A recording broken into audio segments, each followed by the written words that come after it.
मेरे साथ बिल्लो रानी का भी टेस्ट किया जाए। शेख रशीद का अस्पताल में मुतालबा। अवामी मुस्लिम लीग के सरबराह शेख रशीद ने अपने साथ बिलावल भुट्टो जरदारी के भी टेस्ट करने का मुतालबा कर दिया। रात गए अवामी पिंडी पुलिस ने मोटरवे से शेख रशीद को गिरफ्तार करके इस्लामाबाद के थाना मुंतकिल कर दिया था।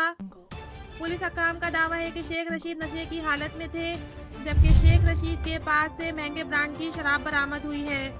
पास अर्जा पुलिस की जानिब से शेख रशीद को इस्लामाबाद के थाना आपपारा से मेडिकल के लिए पोली क्लिनिक अस्पताल मुंतकिल किया गया। ताहम अब सोशल मीडिया पर शेख रशीद की पोली क्लिनिक अस्पताल में गुफ्तगू की वीडियो वायरल हो रही है, जिसमें इनका कहना है कि मैं 16 बार वजीर रहा हूँ, मुझ पर 16 वजारतों में करप्शन का कोई केस नहीं है। बिल्लो रानी का भी मेरे साथ टेस्ट किया जाए। दौरान गुफ्तगू शेख रशीद ने वसीयत भी की कि अगर मेरी गिरफ्तारी के दौरान कोई धमाका या हलाकत हुई तो बिलावल भुट्टो जरदारी, राना सनाउल्लाह, शहबाज शरीफ, हमजा शहबाज और मरियम नवाज पर मुकदमा दर्ज किया जाए।